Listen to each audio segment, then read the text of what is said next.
Porque você precisa vender para você mesmo, vontade de vender para o outro.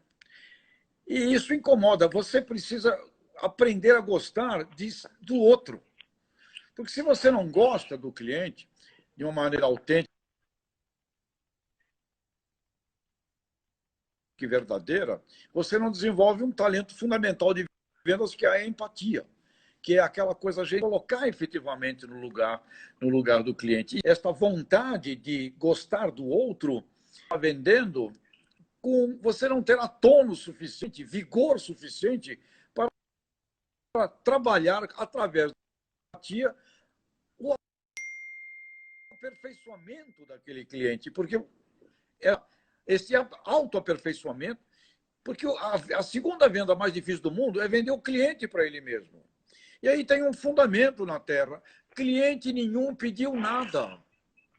Cliente não pediu jeans, cliente não pediu automóvel, cliente não pediu celular, cliente não pediu telefone.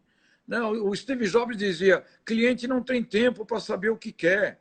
Meu amigo aqui, o Alexandre da Cacau Show, que foi meu aluno, o cliente não sabe o que quer. Eu tenho que inventar, eu tenho que inovar, eu tenho que criar e eu tenho que vender. Tudo que tem na Terra foi vendido.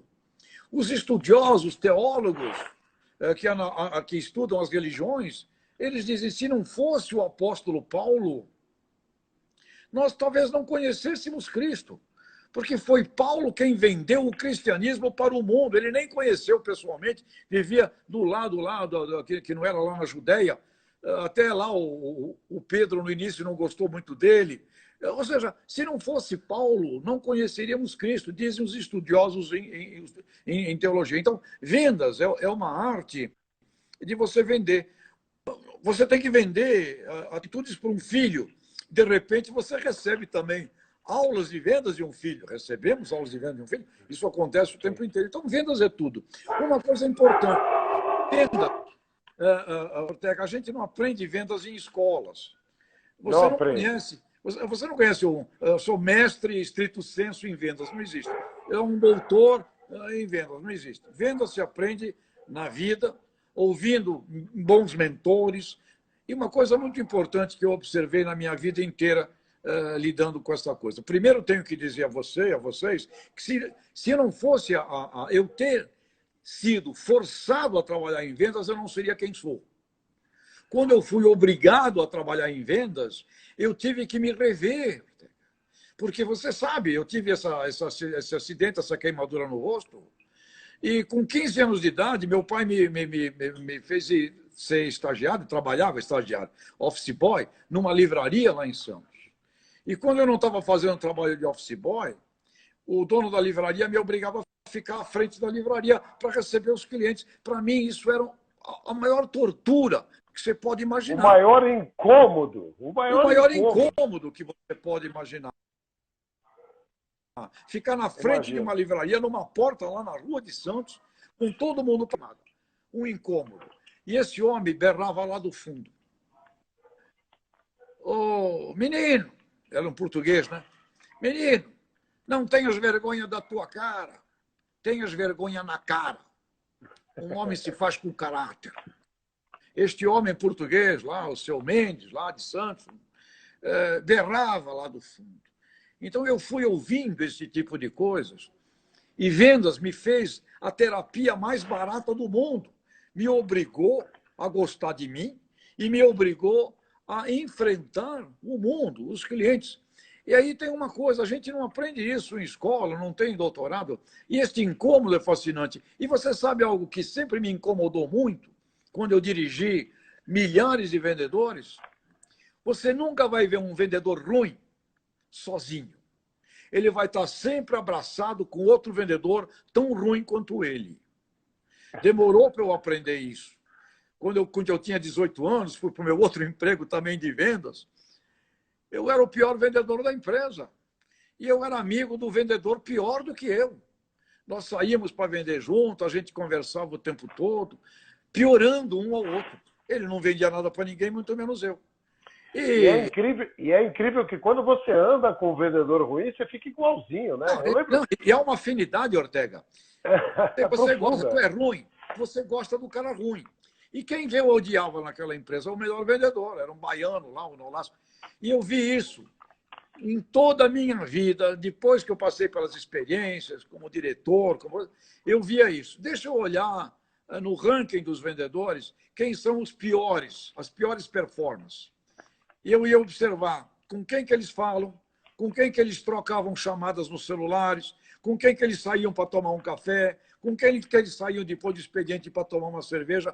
Os ruins, sempre aninhados com os piores. Há uma afinidade. E aí eu perguntava para os melhores vendedores, aqui tem gente, nossa querida aqui que foi da UESP aqui participando, o grande campeão lá, o grande campeão, o maior vendedor que não perdeu uma campanha, o Nogueira.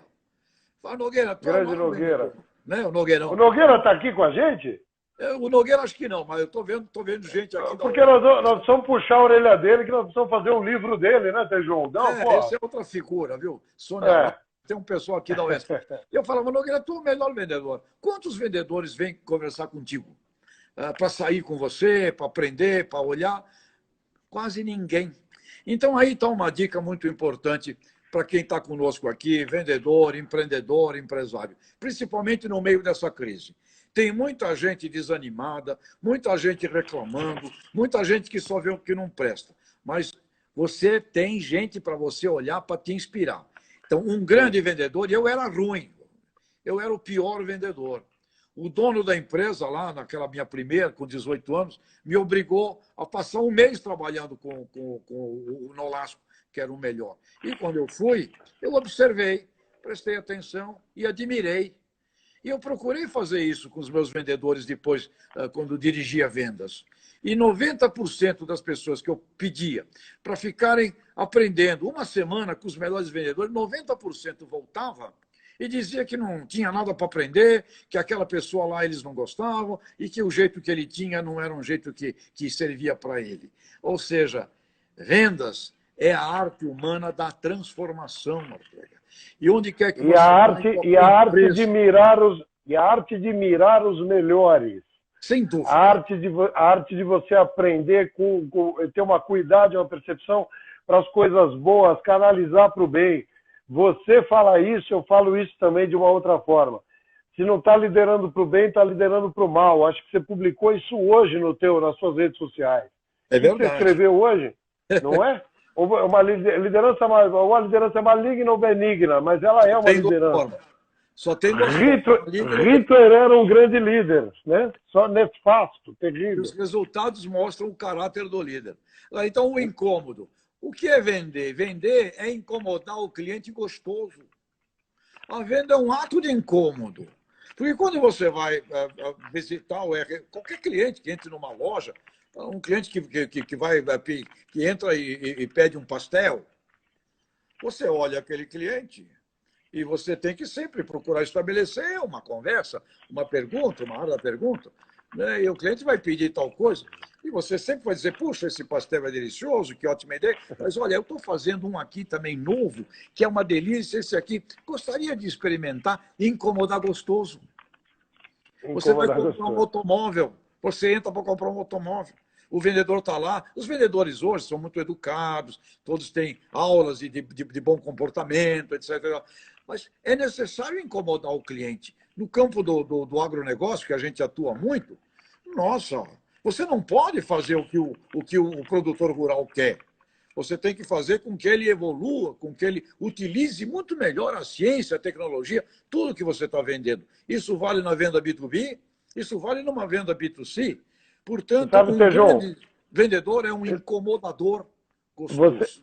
Você falou do agro. Eu dos últimos eventos que eu fiz presenciais aí, foi para uma grande, no segmento do agronegócio. Eu não vou citar o nome por fatores éticos, porque eu vou contar uma história, eu não sei se a pessoa quer que eu conte essa história. É uma história bacana. O senhor de idade, da melhor idade, né? Ou do grupo de risco hoje, né? Porque a melhor idade virou grupo de risco. Eu era o mais antigo vendedor da empresa. Estava lá no meu treinamento, um treinamento de 8 horas e mais de 80 vendedores, a maioria engenheiro agrônomo, a maioria caras de área técnica, eu diria assim, do agronegócio. E ele lá, tal, muito tempo de empresa, falaram, olha, o senhor Souza, ele é um do mais antigo aqui na companhia. Mas, poxa, então ele que vai me dar uma aula, né? Porque ele conhece todo o mercado. Ele falou, não, você vai ver o quanto ele gosta de treinamento. Ele participa, ele interage e tal, não sei o quê. Bom, só que chegou um determinado momento, aquele senhor ali estava me incomodando, porque eu queria ouvir uma história dele. Eu falei, cara, esse cara deve ter uma história para me ensinar. E eu dei um jeito numa dinâmica e perguntei, seu Souza, por favor, o que o senhor pensa sobre isso e tal, não sei o quê, esse trecho da venda que eu acabei de falar. Ele falou assim, Ortega, eu adoro esse trecho da venda, é o principal. Ele estava falando dessa coisa que você falou, da empatia, do vender gostoso e tal. Ele falou, uma vez eu fui visitar um produtor rural, que era meu amigo já há muito tempo, só que ele era tipo, ranzinza, chato. Eu cheguei lá com a minha pastinha, quando eu entrei na sede da fazenda dele, ele está lá sentado, tá, não sei o quê, ele me viu com a pastinha e falou assim, não estou comprando nada, hein? Já com a mão assim, não adianta vir aqui, Souza, não estou comprando nada. Eu deixei a pastinha na porta, entrei e falei, eu também não estou vendendo nada, eu vim tomar um café com você aqui e tal, não sei o quê. Mas mantive o envelope aqui embaixo do braço, né? Porque é para despertar a curiosidade dele. Começamos a conversar, comecei a ver como é que estavam os negócios, como é que estava a safrinha, aquelas coisas. E no meio da conversa, eu falei, olha, eu visitei sua lavoura aí, esses dias com meu neto. Meu neto comprou um drone, e o drone faz imagens maravilhosas. Eu tomei a liberdade de fazer uma imagem aérea da sua lavoura de café, e eu fiz essa